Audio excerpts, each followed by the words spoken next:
Alhamdulillah nahmaduhu wa nasta'inuhu wa nastaghfiruh wa na'udzu billahi min shururi anfusina wa min sayyiati a'malina may yahdihillahu fala mudilla lahu wa may yudlil fala hadiya lahu wa asyhadu an la ilaha illallah wahdahu la syarika lahu wa asyhadu anna Muhammadan abduhu wa rasuluhu sallallahu alaihi wa ala alihi wa sahbihi wa sallam. Amma ba'du fa inna asdaqal hadithi kitabullah wa khairal hadi hadi Muhammadin sallallahu alaihi wasallam wa syarrul umuri muhdatsatuha fa inna kulla muhdatsatin bid'ah wa kulla bid'atin dhalalah wa kulla dhalalatin finnar. Jadi antara rukun dalam masalah akidah adalah satu yang disebut dengan wala wal bara, cinta dan benci, loyal dan memusuhi. Maka cinta dan benci, loyal dan memusuhi, memberikan loyalitas kepada orang yang berhak mendapatkan loyalitas, dan memberikan kebencian dan permusuhan kepada orang yang berhak untuk dimusuhi adalah diantara rukun akidah.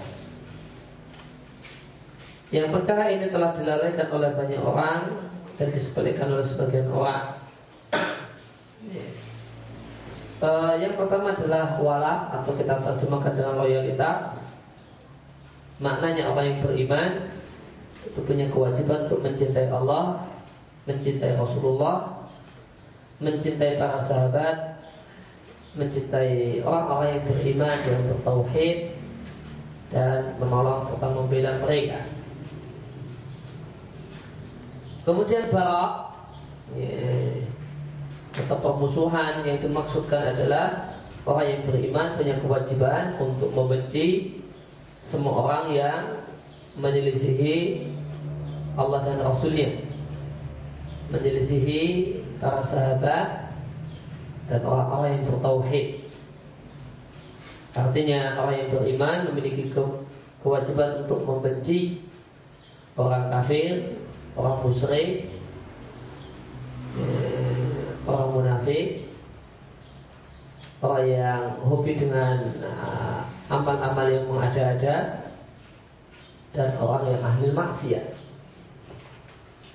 Maka kita punya kewajiban benci kepada orang-orang semacam ini. Maka semua orang yang beriman, yang memiliki tauhid yang benar, yang konsisten dengan perintah dan larangan syariat, wajib untuk kita cintai, wajib untuk kita loyal kepadanya dan memberikan pertolongan dan pembelaan. Adapun semua orang yang menyelisih hal tersebut, maka kita beribadah kepada Allah Subhanahu wa taala dengan membencinya, dengan memusuhinya. Maka membenci orang kafir, membenci ahli maksiat, adalah ibadah yang mendekatkan kita kepada Allah Subhanahu wa taala. Dan kita punya kewajiban untuk berjihad dengan hati dan dengan lisan sesuai dengan kemampuan kita. Berjihad, ya, meluruskan orang-orang yang menyimpang dari jalan yang benar. Wala wal bara, atau loyal dan benci adalah ikatan iman yang paling kuat, dan hal ini adalah termasuk amal hati. Tetapi haruslah nampak buahnya pada lisan dan anggota badan. Dan di antara hal yang diantarakan yang menunjukkan pentingnya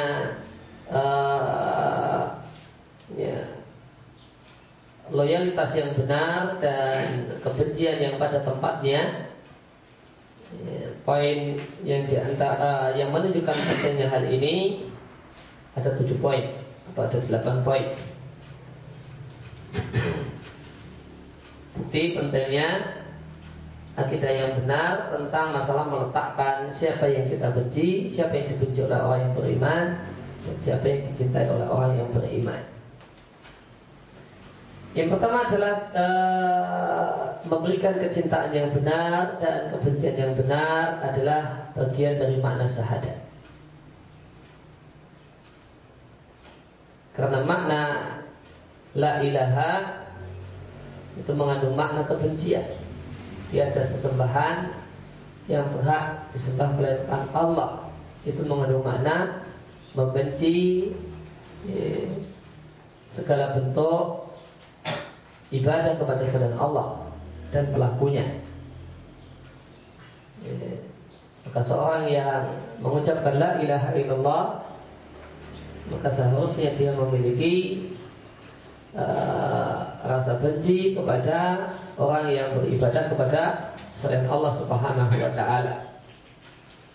Tidak mungkin seorang itu mengakui bahasanya Allah lah satu-satunya yang berhak disembah, namun dia senang-senang saja seandainya ada orang yang menyembah selain Allah, nyaman-nyaman saja seandainya ada orang yang di sampingnya, di dekatnya yang menyembah dan menduakan Allah Subhanahu wa ta'ala. Kemudian cinta dan benci yang benar adalah syarat iman. Sebagaimana firman Allah Subhanahu wa ta'ala di surat Al-Maidah ayat yang ke-81. Yaitu firman Allah Subhanahu wa ta'ala di surat Al-Maidah ayat yang ke-81.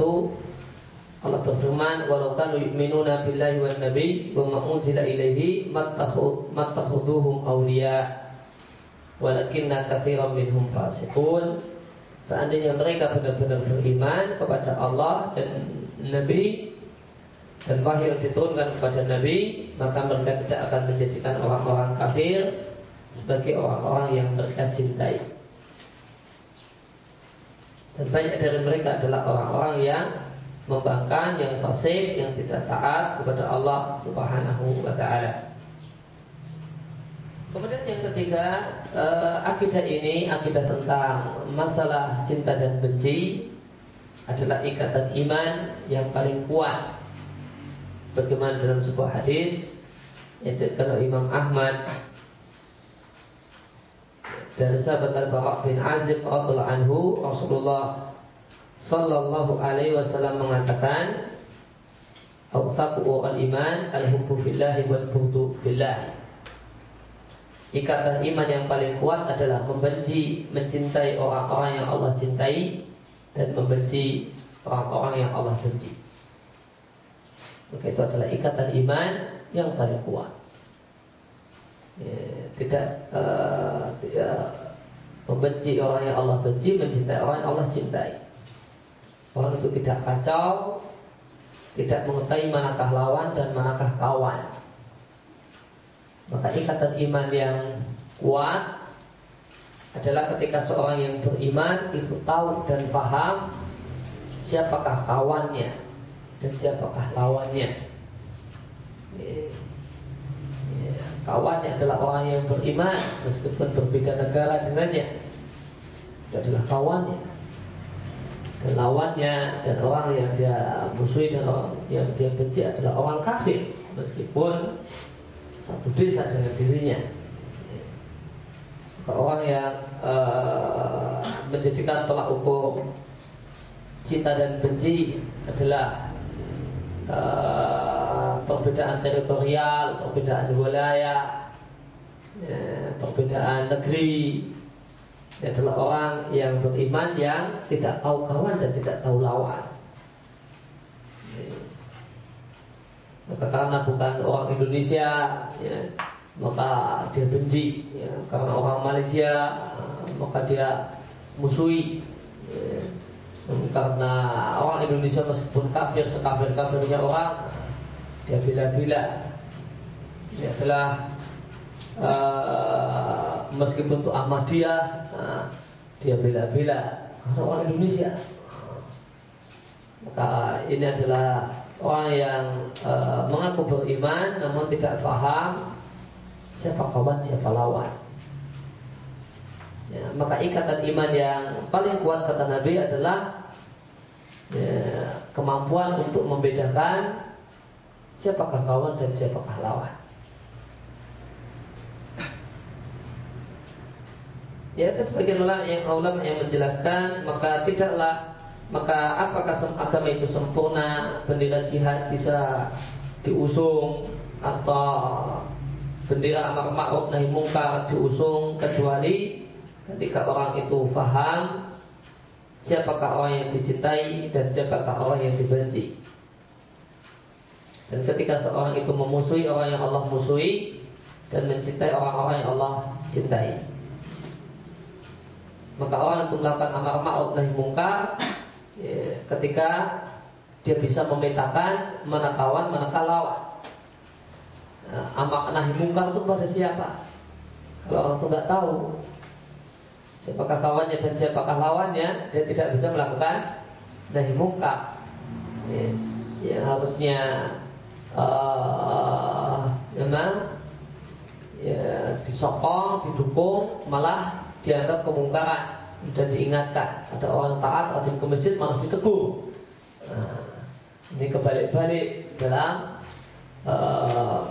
menentukan manakah kawan dan manakah lawan. Ada orang yang baik rajin ke masjid malah ditegur, orang yang tutup aurat malah digugat, dihujat. Ini orang yang telanjang malah diagung-agungkan. Ini nggak paham kawan, nggak paham lawan. Maka karena tidak paham kawan dan lawan, maka amar ma'ruf nahi mungkar kacau. Yang harusnya tidak ditegur malah ditegur. Yang seharusnya dihujat malah tidak dihujat. Karena tidak memiliki peta yang jelas manakah kawan dan manakah lawan orang yang beriman. Maka seandainya orang itu memiliki sikap yang sama, yaitu mencintai namun tanpa membenci dan memusuhi, ya, semua orang itu disukai dan dicintai, ya, maka tidak akan nampaklah manakah kebatilan dan manakah kebenaran. Tidak akan nampaklah dengan jelas manakah orang yang beriman dan orang kafir, dan tidaklah nampak dengan jelas manakah kekasih Allah dan kekasih setan. Kemudian poin yang keempat yang menunjukkan pentingnya akidah wala wal bara, loyalitas dan kebencian, cinta dan benci, adalah karena akidah ini adalah sebab seorang itu akan merasakan manisnya iman. Ya, maka iman itu bertingkat-tingkat, dan tingkatan ideal dalam iman adalah ketika kita merasakan manisnya iman. Iman itu ada rasanya manis. Maka ketika orang itu merasakan manisnya iman, maka dia merasakan nikmatnya taat, nikmatnya ibadah, nikmatnya sholat, nikmatnya puasa. Dia tidak merasa itu semua adalah beban yang menyusahkan. Seorang itu akan capai tahapan merasakan manisnya iman manakala dia bisa membedakan kawan dan lawan. Nabi SAW mengatakan, salatun, ada 3 hal, siapa yang ada pada dirinya 3 hal ini, maka dia adalah orang yang merasakan manisnya iman. Yang pertama adalah lebih mencintai Allah dan Rasulnya daripada yang lainnya. Ya, maka kecintaannya pada Allah dan Rasulnya itu yang lebih besar daripada yang lainnya. Bukan malah mengatakan kepada lawan jenisnya, cintaku hanya untukmu. Mana cintanya kepada Allah? Jika cintanya hanya untuk gadisnya tadi, ya, cintanya kepada Allah di mana? Cintanya kepada Islam di mana? Habis ya. Ya, berarti habis, tidak ada sisanya karena sudah hanya. Nanti tak ada yang lain. Cintanya kepada Rasulnya di mana? Cintanya kepada Nabi-nya di mana? Orang yang beriman adalah orang yang benar-benar beriman adalah orang yang lebih mencintai Allah dan Rasulnya, mencintai Islam, mencintai Al-Quran, mencintai Sunnah Nabi SAW daripada yang lainnya. Adapun yang lainnya, ya, maka ya, jika memang sejalan dengan Allah dan Rasulnya, maka kita cintai. Ya. Jika berlawanan dengan Allah dan Rasulnya, maka kita tinggalkan. Ya. Maka gara-gara cintaku hanya untukmu, maka sebagian orang hanya pilih murtad demi pacarnya. Karena cintanya memang hanya untuk si pacarnya. Dan itu kecintaan kepada pacarnya itu lebih besar daripada cintanya pada Allah dan Rasulnya. Ada orang yang beriman tentu tidak demikian, karena dia akan mencintai orang yang Allah cintai, dan dia akan membenci orang yang Allah benci. Kemudian yang kedua adalah ayyuhibbal mar'a la yuhibbu illa lillah. Seorang yang mengetahui kawan dan lawan, dia mencintai orang yang Allah cintai. Konsekuensinya dia tentu membenci orang yang Allah benci. Kemudian yang ketiga adalah dia tidak suka untuk kembali kepada kekafiran setelah Allah selamatkan dari kekafiran, sebagaimana seorang itu tidak suka untuk dimasukkan ke dalam neraka atau dimasukkan dalam kobaran api yang menyala-nyala. Demikian adalah sebuah hadis yang diriwayatkan oleh Bukhari dan Muslim.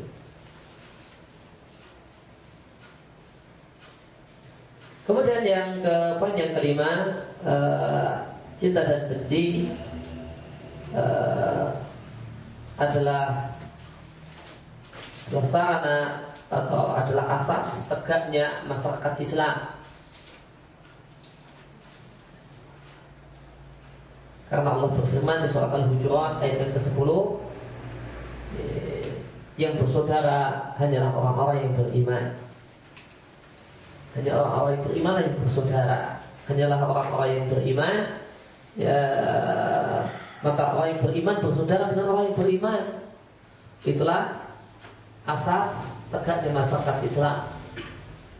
Seorang Muslim merasa bersaudara dengan sesama Muslim, tidak malah merasa bersaudara dengan orang kafir. Ya, tidak malah memberikan loyalitas kepada orang kafir dan memberikan permusuhan kepada orang yang beriman.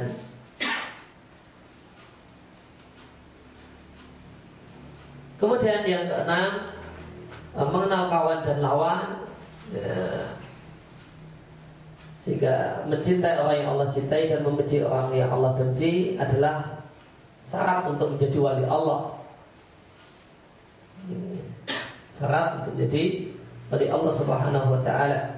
Sebagaimana perkataan Ibnu Abbas radhiyallahu anhuma, beliau mengatakan, siapa yang mencintai orang-orang yang Allah cintai, siapa yang mencintai berbagai amal yang Allah cintai, dan mencintai orang yang Allah cintai, membenci berbagai perbuatan yang Allah benci, dan membenci orang-orang yang Allah benci, maka dengan itu maka dia akan jadi wali Allah Subhanahu wa ta'ala, kekasih Allah Subhanahu wa ta'ala.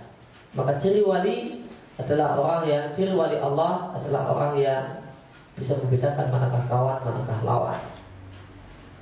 Ya, oleh karena itu jelas bukanlah wali Allah orang yang menjadikan Nasrani sebagai kawannya dan menjadikan orang yang beriman sebagai musuhnya.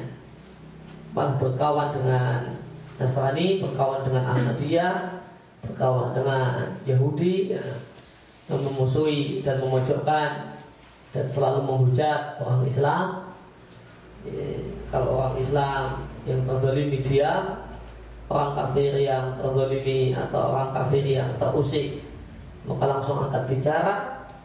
Maka bukan demikian seorang kekasih Allah Subhanahu wa ta'ala, sebagaimana kata Ibnu Abbas tadi.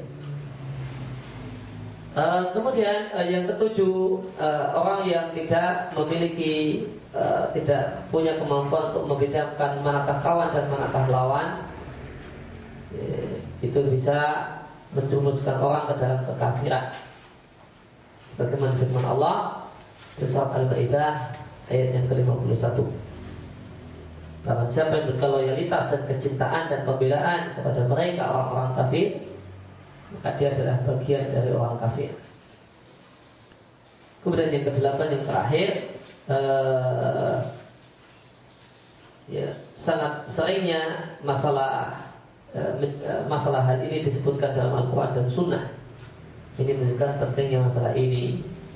Sangat banyak ayat yang menunjukkan kalau orang yang beriman itu adalah kekasih sesama orang yang beriman.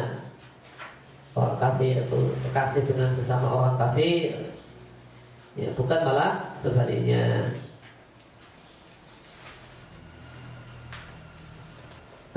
Kemudian akan kita baca beberapa fatwa ulama tentang masalah fikih.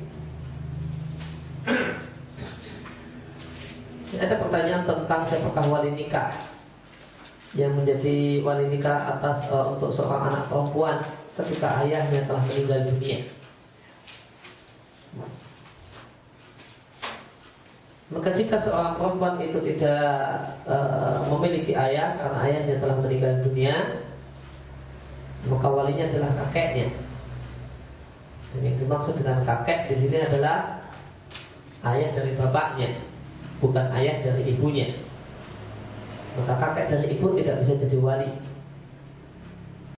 Wali adalah kakek, karena terkadang anak sudah meninggal, kakeknya malah bapak sudah meninggal, kakeknya masih hidup. Nah, ini satu hal yang cukup sering terjadi. Tidak mesti yang lebih tua itu mati duluan. Tidak mesti yang lebih tua itu mati duluan. Betapa banyak kita jumpai suatu keluarga ayahnya meninggal, kakeknya masih hidup. Maka lebih tua bukan berarti nomor urutnya lebih duluan. Jadi yang lebih muda dari saya ini nomor urutnya lebih duluan. Ya, maka ya jika seorang perempuan itu ayahnya tidak ada, telah meninggal dunia, jadi kalau cerai itu berarti masih punya ayah, adalah walinya. Maka jika telah meninggal dunia, maka kakek, yaitu kakek dari ayahnya. Jika ternyata orang tuanya, kakeknya ya, ke atas, ayah, kakek ke atas itu tidak ada, maka saudara kandungnya, maka saudara kandung si perempuan ini, maka idealnya adalah saudara seayah dan seibu. Saudara kandung laki-laki, seayah, seibu. Kemudian jika saudara kandung juga, saudara kandung laki-laki juga sudah pada meninggal, ya, maka saudara sebapak. Adapun saudara seibu tidak bisa jadi wali. Ya, saudara sebapak. Ini jika tidak ada saudara kandung, maka turun berikutnya adalah, level berikutnya adalah saudara sebapak. Jika tidak ada saudara kandung, tidak ada saudara sebapak, tidak ada, sudah pada meninggal, maka keponakan. Maka yang jadi wali adalah anak dari saudara kandung laki-laki. Anak dari saudara kandung laki-laki, keponakan dari saudara laki-laki sekandung. Jika tidak ada, maka turun berikutnya kepada anak dari saudara sebapak, saudara laki-laki sebapak. Anak dari saudara laki-laki sebapak. Perempuan ini punya saudara laki-laki sebapak, namun sudah meninggal. Saudara laki-laki sebapak ini punya anak laki-laki. Ini yang di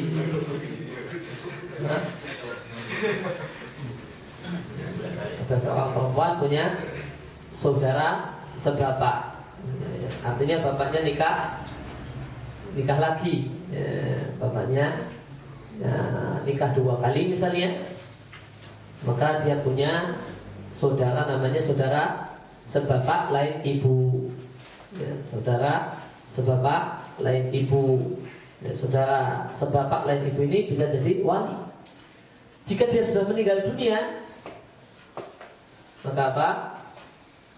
Maka di antara yang bisa jadi wali adalah anak dari saudara sebapak tadi, saudara yang satu bapak beda ibu tadi. Kemudian berikutnya baru pindah ke paman. Dan berikutnya baru pindah ke paman. Karena paman ini sudah lebih jauh. Kalau saudara kandung, keponakan itu masih satu grup, masih berputar di bapaknya, masih mutarnya itu masih putaran bapaknya. Tapi kalau paman itu kan sudah gerombolan yang lain. Kalau ini pohon pisang atau ini pohon kelapa, maka satu tandan. Nah ini bapaknya, maka timbullah saudara kandung, ponaan. Kalau paman itu Pak, dan bukan beda pohon, masih satu pohon, mbahnya sama. Tapi apa? Sudah lain tandan, sudah rombongan yang lain. Maka ketika tidak ada ponaan, baru pindah ke paman.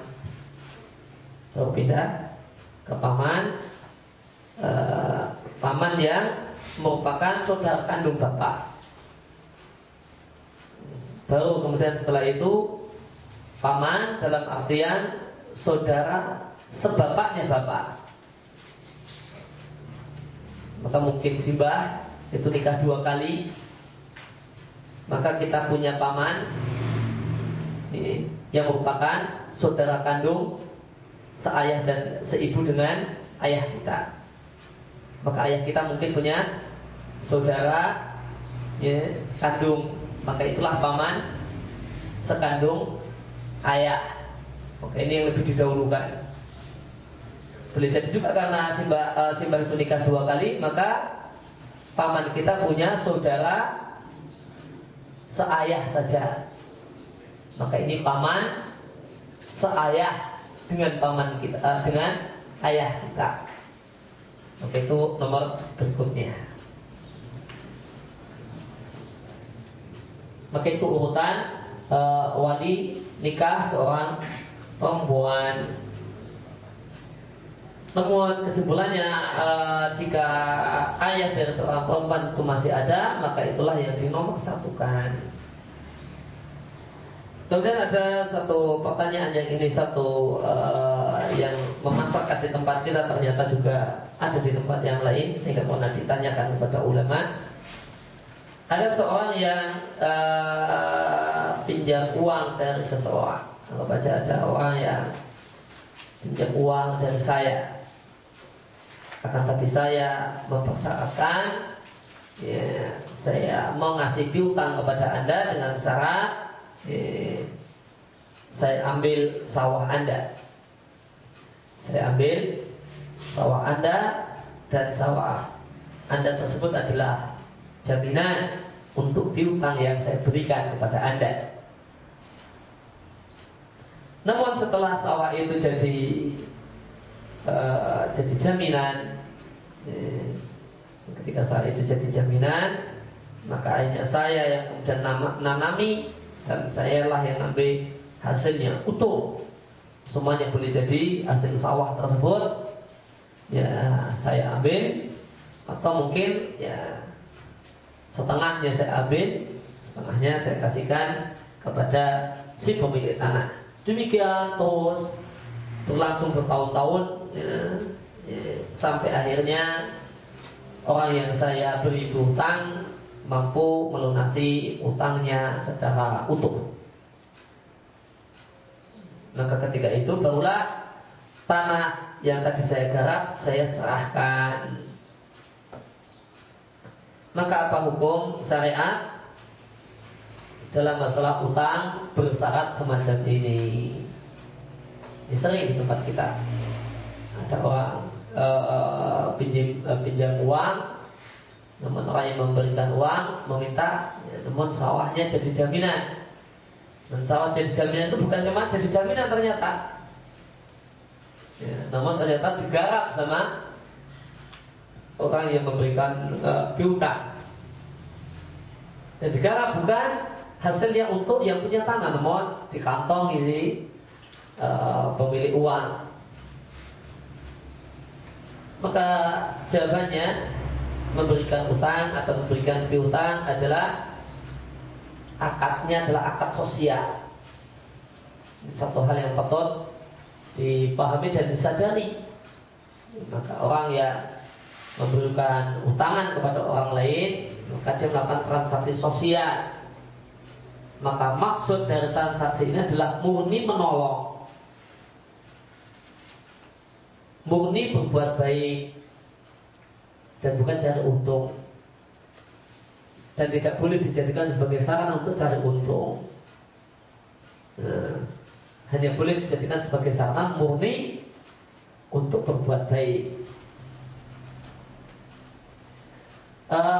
Dan utang semacam ini, ya utang yang murni, maksudnya adalah murni untuk berbuat baik kepada orang lain, menolong orang lain dan tidak mencari keuntungan, adalah satu hal yang diperintahkan dan satu hal yang dicintai oleh Allah Subhanahu wa taala. Karena memberikan utang dengan bentuk semacam ini adalah bentuk berbuat baik kepada orang lain. Dan Allah berfirman, wa ahsinu innallaha yuhibbul muhsinin. Berbuat baiklah kepada orang lain.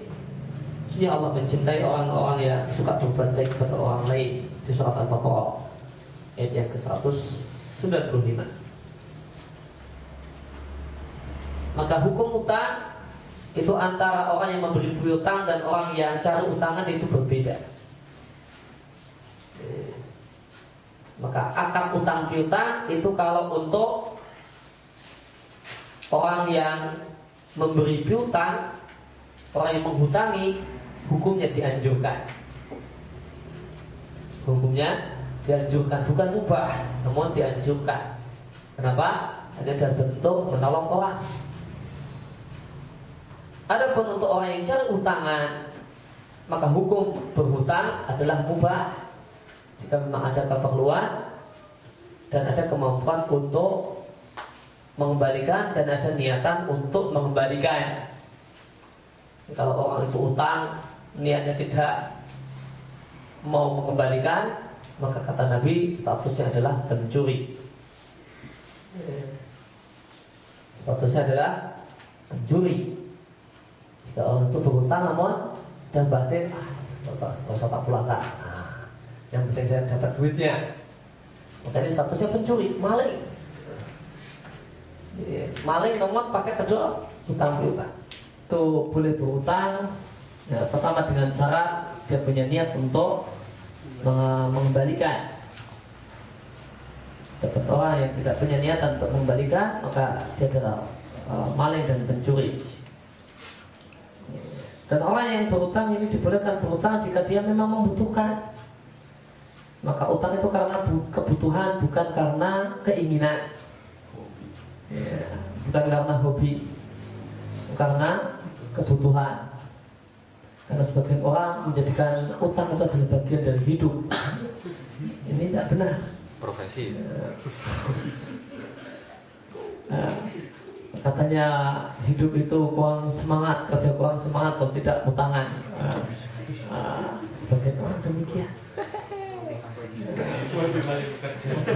Utang itu dijadikan sebagai motivasi kerja.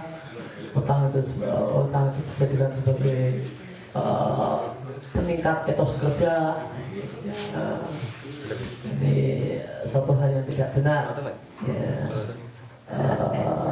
Utang itu diperbolehkan jika karena tuntutan kebutuhan, bukan karena tuntutan keinginan.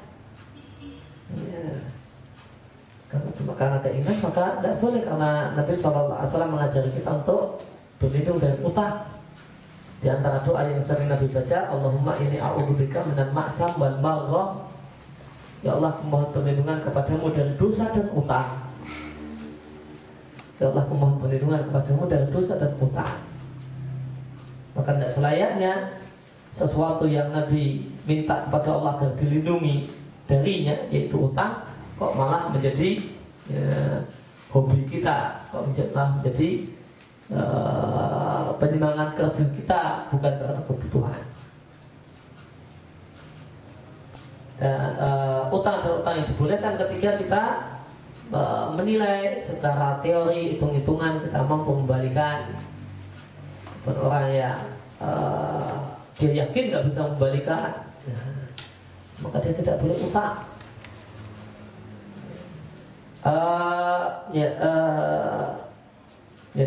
Dalam hukum Islam, dalam hukum fikih, utang itu tidak mesti dengan uang. Ada utang barang. Ada utang namanya utang barang. Maka utang itu beda dengan pinjam. Apa bedanya? Kalau pinjam itu kita ngambil harta milik orang lain, kita pakai selama beberapa waktu lamanya, kemudian kita kembalikan barang yang kita pinjam, nggak ganti, barangnya masih itu. Pinjam motor, pinjam mobil, ya masih itu. Kemudian namun ada utangnya utang barang. Itu ketika kita ambil barang milik orang lain dan kita nanti kembalikan dengan yang sejenis, itu namanya utang. Itu namanya utang. Nabi SAW pernah utang anak unta. Anak unta umur sekian tahun, tak utang. Artinya Nabi ambil unta ini kemudian ya terserah Nabi. Kemudian dijual, kemudian uangnya dipakai. Dan yang penting ketika jatuh tempo dikembalikan unta yang sejenis. Unta yang sejenis. Maka boleh jadi ada orang itu utang motor misalnya. Ya, utang motor, namun yang jelas misalnya Honda, ya, Honda Pak Prima tahun 96 misalnya.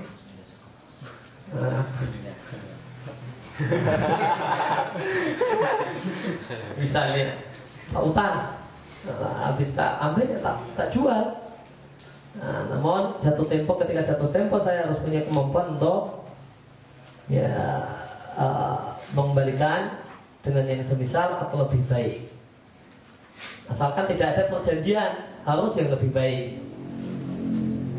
Asalkan di awal tidak ada kesepakatan nanti kembaliannya lebih baik. Namun lebih baik ini kok ini tablet saya kok cari Prima 96 kok tidak ada, tak carikan yang lebih baik untuk bayar utang motor saya. Maka inilah utang. Maka utang kalau dalam hukum fikih tidak mesti uang, tidak mesti berupa alat tukar pembayaran. Ada utang namanya utang barang. Maka kalau barang itu bisa diutang, bisa dipinjam, bisa disewa. Namun sewa uang nggak mungkin ada. Sewa uang nggak mungkin ada. Pinjam uang juga nggak ada. Meskipun dalam bahasa kita namanya pinjam uang, nah itu maknanya utang. Saya pinjam dia uangnya gitu, 10.000. Nah, apakah yang 10.000 tadi dikembalikan barang yang tadi?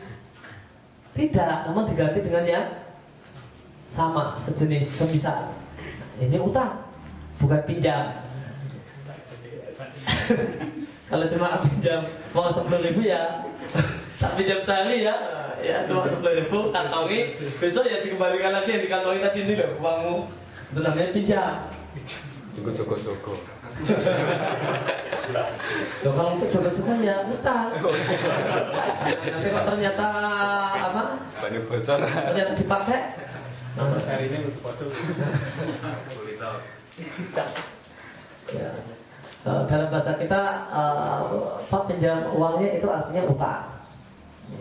Dan ini ya, tidak masalah karena yang namanya tolak ukur transaksi itu adalah hakikat senyatanya, bukan namanya. Namanya pinjam, namun status real yang utang ya statusnya utang. Maka kalau barang itu bisa diutang, utang barang bisa dipinjam, bisa disewa. Namun kalau uang, Namun kalau uang itu tidak bisa disewa. Saya sewa uang. Ya. Kalau karena pinjam dan sewa itu harus pulang sebagaimana bendanya. Ya. Ya. Kita sewa motor, sewa mobil, ya mobil tadi itu yang dipulangkan, nggak mudah diganti dengan yang semisal. Nah, itu namanya utang mobil. Kalau diganti dengan yang semisal, itu namanya utang mobil, bukan sewa mobil, bukan pinjam mobil. Nah, yang namanya sewa dan pinjam itu yang dipulangkan adalah barang yang dipinjam dan barang yang disewa. Ini adapun sewa sama pinjam bedanya, Pak. Ya kalau sewa itu bayar, pinjam tidak bayar. Tapi titik kesamaannya, Pak, barangnya sama. Barangnya sama, yaitu barang itu yang dikembalikan, bukan barang yang lain. Maka kalau uang itu nggak bisa dipinjam, kalau uang itu nggak bisa disewa. Tak sewa ya uangnya, udah nanti untuk beli apa-apa, kemudian diganti. Ini tadi tak sewa ya uangnya 100.000, terus tak belikan ini, terus nanti tak pulangkan, oh ini 100.000 tak kembalikan, terus ini 10.000 uang sewanya. Ini 100.000 tak kembalikan, 10.000 ini uang sewa selama 3 hari. Misalnya, ini nggak bisa. Nggak ada sewa uang. Sewa uang nggak mungkin. Karena kalau sewa uangnya sudah diapa-apakan loh. Nah, boleh sewa uang ya. Seandainya kita berandai-andai, boleh sewa uang. 10 juta sewa sebulan. Namun itu cuma ditaruh di rumah itu, nggak boleh nggak boleh dibelanjakan, nggak boleh di ini, nggak boleh. Itu baru sewa uang. Dan ini satu hal yang mengada-ada. Ada orang sewa uang itu kan mengada-ada. Ya, ada orang mengadakan sewa uang kan mengada-ada. Itu mimpi itu, bukan realita. Realita yang ada nggak ada sewa uang. Realita yang ada nggak ada sewa uang, adanya utang uang. Kalau uang itu hutang, karena diganti dengan semisal. Maka ini diantara tidak syariahnya bank syariah. Di bank syariah itu ada transaksi sewa uang. Ada namanya transaksi sewa uang. Jadi ada uang tapi disewa. Jadi 10 juta. Itu ya nanti dikembalikan 10 juta plus uang sewa 2 juta. Uang sewa 2 tahun 2 juta. Tidak bisa. Tidak ada uang kok disewa. Memangnya uangnya dipajang? Ada. Uangnya dipakai dan dikatakan dengan semisal. Nah, itu utang. Itu utang piutang. Ya. Maka di sini disampaikan bahwa tadi saya ceritakan Nabi pernah utang unta, anak unta. Kemudian Nabi kembalikan, Nabi lunasi dengan unta dewasa. Maka ini boleh dengan syarat tidak ada persyaratan di depan seperti itu.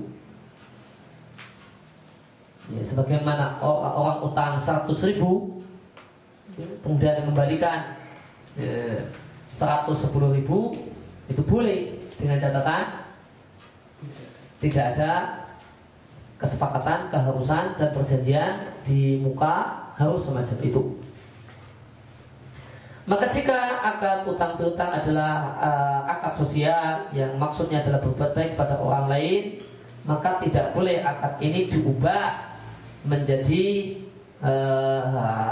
akad atau transaksi yang dimaksudkan untuk mencari keuntungan, yaitu maksudnya keuntungan duniawi.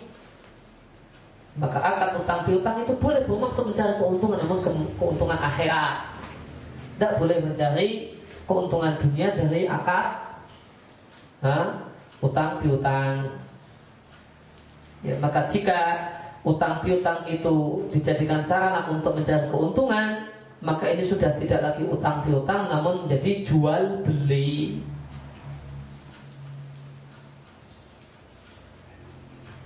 Maka berdasarkan kaidah tadi dalam utang piutang tidak boleh dijadikan sebagai sarana untuk mendapatkan keuntungan duniawi.